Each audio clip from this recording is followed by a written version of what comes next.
Welcome to the deep dive. Today we're going to take a deep dive into the progressive era in the U.S. You've given us some really, really interesting excerpts from this historical overview text, and I have a feeling this is going to be anything but like a dry history lesson. Get ready to uncover the surprising origins of some ideas we just totally take for granted today, meet some truly inspiring figures, and really understand why this period still matters to us in the 21st century. It's a fascinating era, and one that often gets really oversimplified. Yeah, the progressive era was about progress, but it was more than just kind of blindly moving forward. It was a response to some serious challenges that came with a rapidly industrializing America. Okay, so let's set the scene for our listener. What exactly were the progressives trying to fix? What were they seeing around them? Well, imagine America in the late 19th and early 20th centuries.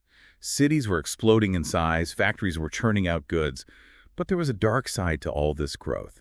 Industrialization created a whole bunch of new problems like overcrowded slums, dangerous working conditions, these powerful monopolies crushing small businesses, and widespread political corruption.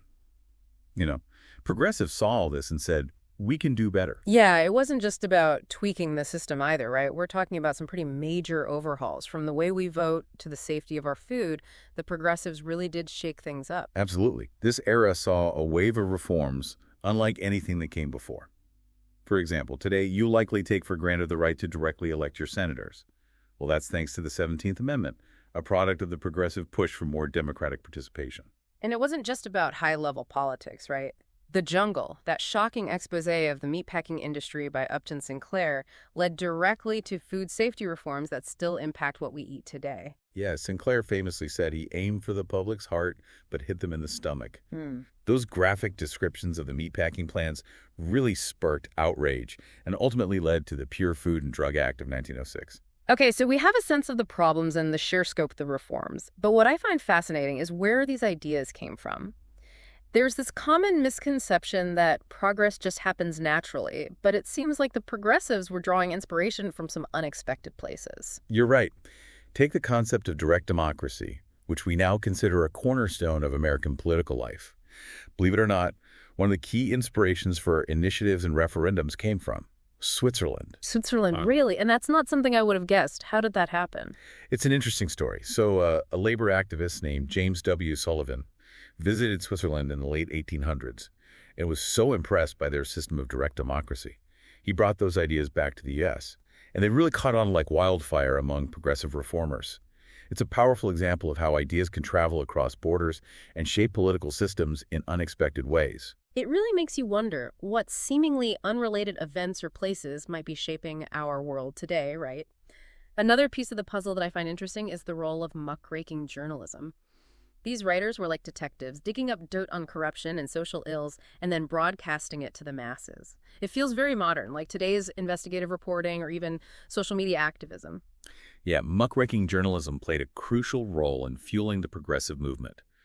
Back then, magazines were a primary source of information, reaching a vast audience. These journalists really used their platform to expose wrongdoing and demand change. Ida Tarbell's relentless investigation of Standard Oil's monopolistic practices is a prime example. Her work not only brought down a corporate giant, but also shifted public opinion against unchecked corporate power. We also can't forget Lincoln Steffens, who went after those corrupt city governments, shining a light on the dark underbelly of urban politics. Were these journalists always beloved? I have to imagine stepping on that many toes would create some enemies. Oh, they were certainly controversial figures. Some saw them as heroes, others as troublemakers. But their impact was undeniable. Muckrakers helped shape public perception of the problems that needed fixing, creating the momentum for change that the progressives capitalized on. So we've established that the progressive era was all about fixing what was broken, inspired by some unexpected sources, and fueled by a new brand of journalism. But the sheer volume of reforms can feel overwhelming. How can we and our listener make sense of this mountain of change? Yeah, you're right. It wasn't just a random assortment of reforms. There were key categories, each addressing specific aspects of American society and government. If we categorize these reforms, the picture becomes much clearer. One of the biggest areas of focus was, of course, political reform. It's amazing how those reforms of the progressive era really went beyond the halls of government and really permeated American society. We're talking about changes to education, like changing roles for women, even the way people thought about the environment, right? Yeah, that's true. The ripple effects of this era are still felt today, for sure. One area where those ripples are particularly strong is education. We can't talk about progressive education without mentioning John Dewey, a true giant in the field. I gotta admit, whenever I hear the name John Dewey, my mind just goes straight to those Dewey Decimal System stickers on all those library books. But his impact on education goes way beyond just organizing bookshelves, right? Oh, way beyond, yeah. Dewey was a philosopher and a reformer who believed that education shouldn't just be about, like, rote memorization or cramming facts into students' heads. Yeah. You know, he saw education as a process of growth and development, a way to prepare young people to be active, engaged citizens in a rapidly changing world. He championed learning by doing, encouraging hands-on activities and real-world problem solving. So instead of just memorizing all those dates and names, students were encouraged to think critically, experiment, and learn from their own experiences. That sounds a lot like the kind of education a lot of people advocate for today. It does, yeah. Dewey's ideas were revolutionary, and they had a huge impact on American education. The push for mandatory schooling, the growth of vocational training, even the expansion of higher education. All of these trends were influenced by Dewey's belief that education should be accessible to all and should equip individuals with the skills they need to thrive in a modern society.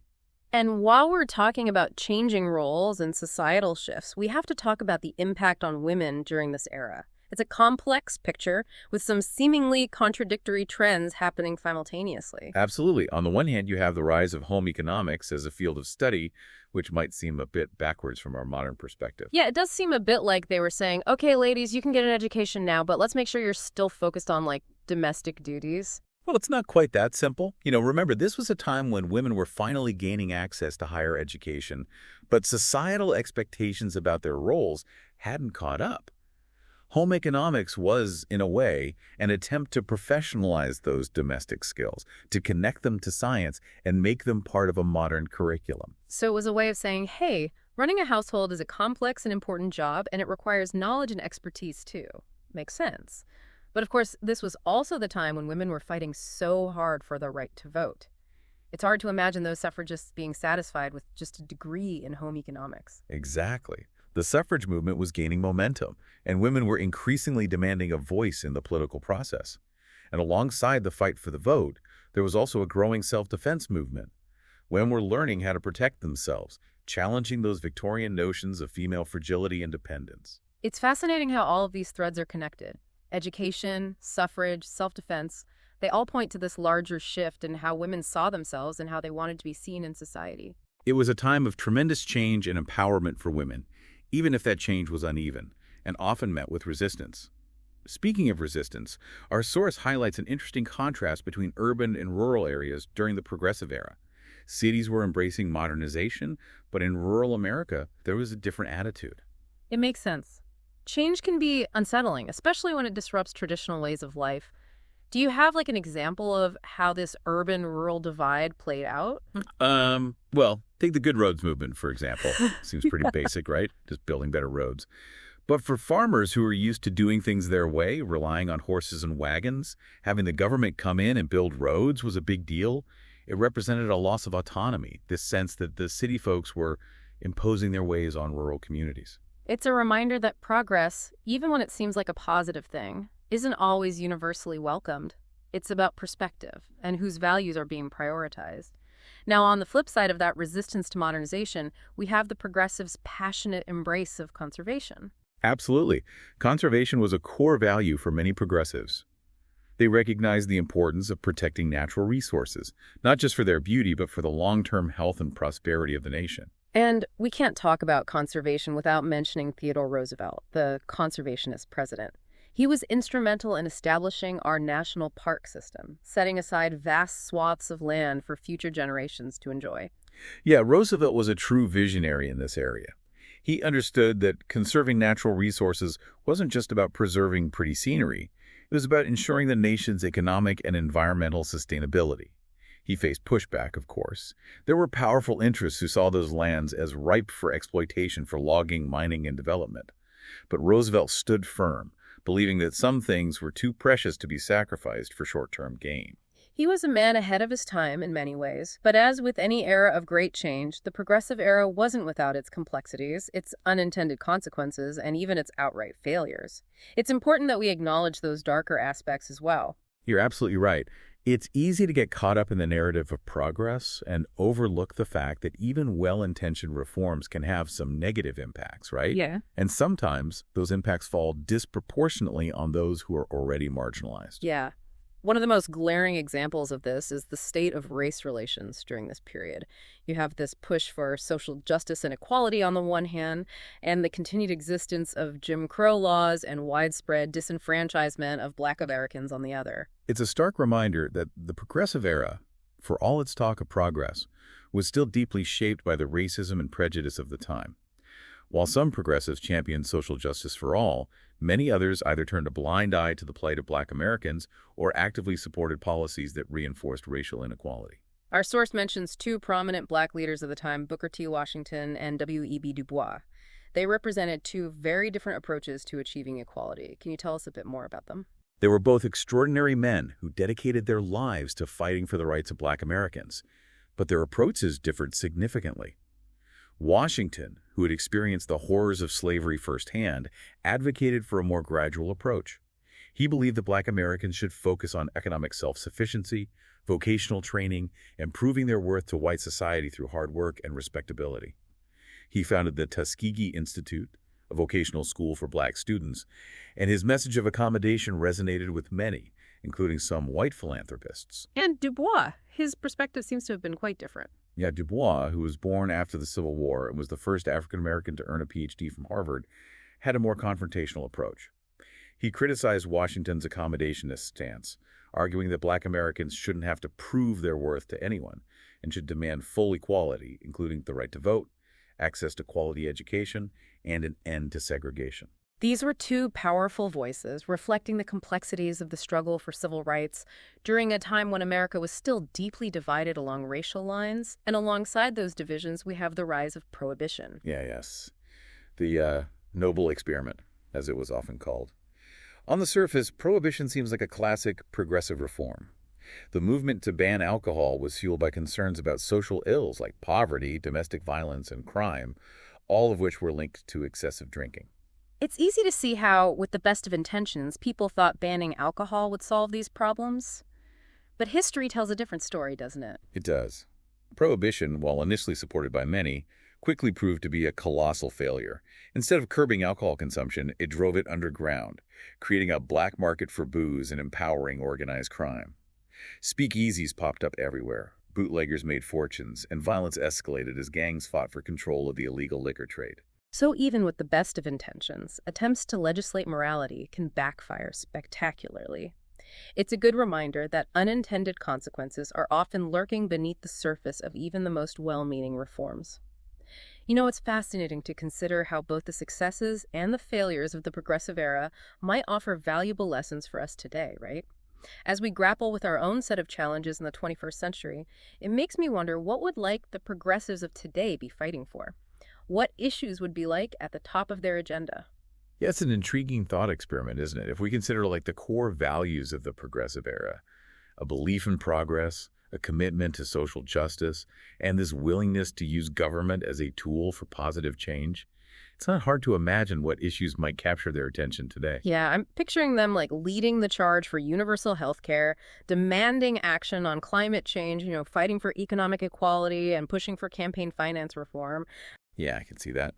They'd likely be at the forefront of movements for racial and social justice, advocating for criminal justice reform, and working to ensure equal rights and opportunities for all.